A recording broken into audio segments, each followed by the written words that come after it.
कामरान मुर्तजा साहब। जी जी, कामरान मुर्तजा साहब का माइक खोलें। जी बिस्मिल्लाहिर्रहमानिर्रहीम। शुक्रिया जनाब स्पीकर। मेरे वो बहन भाई जो शोर मचा रहे हैं, जो नारे लगा रहे हैं, मुझे यकीन है कि इनमें से किसी ने इस बिल को नहीं पढ़ा। सर, मैंने 40 साल तकरीबन प्रैक्टिस की है और 40 साल प्रैक्टिस में 30 साल बार पॉलिटिक्स की है और 30 साल बार प्रैक्टिस में हमारा ये मुतालबा रहा था कि ये सारी अमेंडमेंट आनी चाहिए, मगर वो अमेंडमेंट जो है वो अब आई हैं। इससे पहले एक दफ़ा आपके हाउस में मूव हुई पार्टली सर।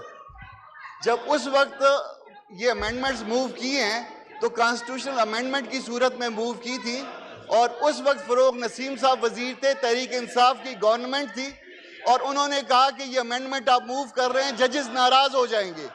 तो ये मेरे बहन भाई, ये जो बैठे हुए हैं, ये जो कह रहे हैं कि अदलिया बचाओ, ये लग रहा है कि किसी शख्स को बचाओ, अदलिया को नहीं बचाओ, किसी लोगों को बचाओ। खुदा के वास्ते ये पढ़ लेते, एक दफा पढ़ लें, ये उसके बाद नहीं कहेंगे कि अदलिया बचाओ। ये इससे अदलिया बच रही है, ना कि अदलिया बिगड़ रही है। सर,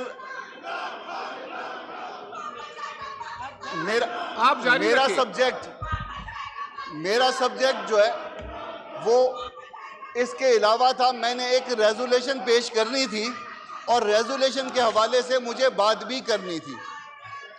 हो ये रहा है कि under the order of A bench of supreme court, मैं नहीं कहूँगा कि वो सुप्रीम कोर्ट का ऑर्डर है, bench of the supreme court जो कि 3 मेंबर्स के ऊपर मुश्तमिल है, ये कहा जा रहा है कि इलेक्शन 2 सूबों में करवाया जाए।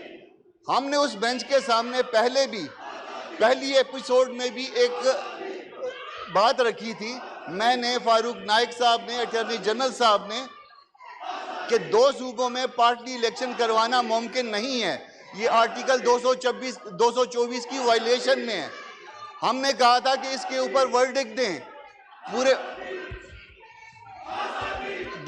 दस्तूर में एक मैकेनिज्म है इलेक्शन करवाने का और वो जो मैकेनिज्म है, वो मैकेनिज्म जो है केयर टेकर सेटअप की सूरत में दिया गया। ये आधा तीतर आधा बटेर की सूरत में नहीं है। ये मुमकिन नहीं है कि 2 सूबों में अब इलेक्शन हो और 2 सूबों में इसके बाद इलेक्शन हो। मगर ये जो एक प्रपोजिशन आप रख देते हैं सुप्रीम कोर्ट के सामने, तो सुप्रीम कोर्ट का ये फर्ज है कि उसके ऊपर कोई ऑर्डर करे। मगर वो प्रपोजिशन सेंसस के हवाले से, 224 के हवाले से जो रखी गई, उसके ऊपर कोई वो ऑर्डर नहीं सुप्रीम कोर्ट ने किया।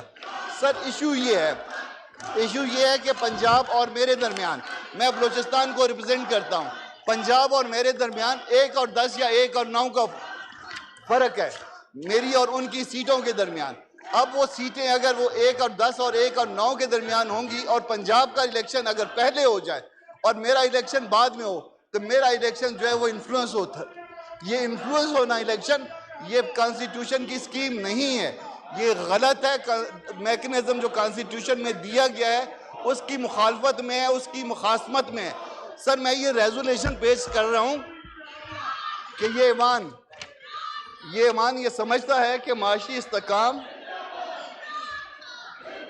जनाब स्पीकर, ये ईमान समझता है कि माशी इस्तेकाम सियासी इस्तेकाम के बगैर मुमकिन नहीं।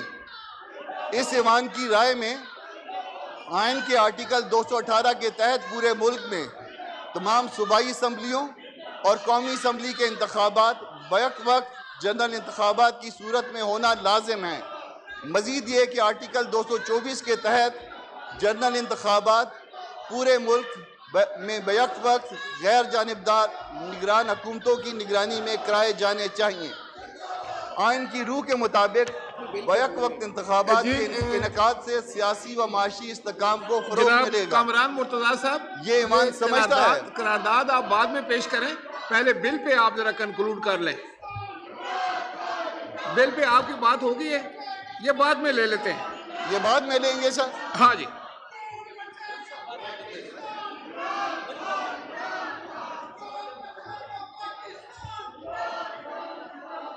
इन्हें देना। मियां रजा रबानी साहब। सर बिल पे फिर बात कर लूं? आपने मुकम्मल नहीं की अभी?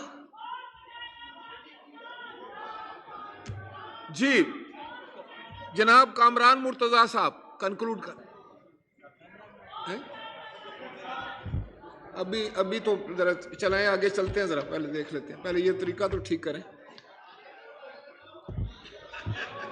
कामरान मुर्तजा जी साहब सर बात ये कर रहा था उस वक्त कि आर्टिकल 224 की एक मंशा है।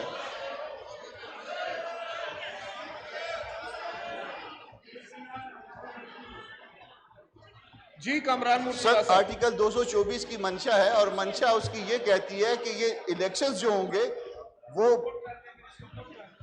केयर टेकर सेटअप की निगरानी में कराए जाएंगे। और केयर टेकर सेटअप ये नहीं है कि पंजाब में केयर टेकर सेटअप इस वक्त होगा, बलूचिस्तान में 3 महीने के बाद होगा। ये नहीं होगा कि एक सूबा जिसका फर्क मेरे से 1 और 9 का या 1 और 10 का है उसका इलेक्शन पहले होगा और मेरा इलेक्शन उसके बाद होगा।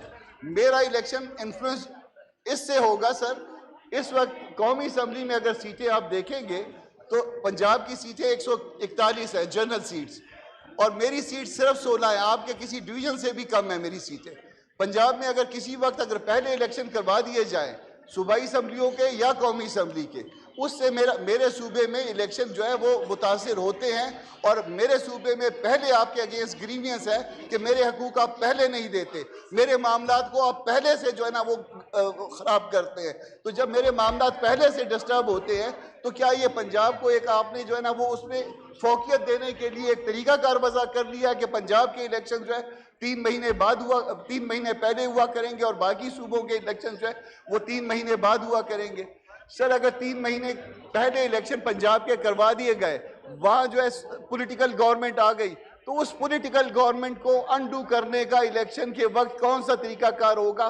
उस वक्त जो कौमी असम्बली के इलेक्शन होंगे पंजाब से या सूबा खैबर पख्तूनख्वा से, उसको किस तरह से जो है ना वो केयर टेकर सेटअप की निगरानी में करवाए जाएंगे? सर ये मुमकिन नहीं रहेगा, दस्तूर की मंशा के खिलाफ है। ये इस बात को हमने प्लेस किया before the supreme court, supreme court ने कंसिडर नहीं किया।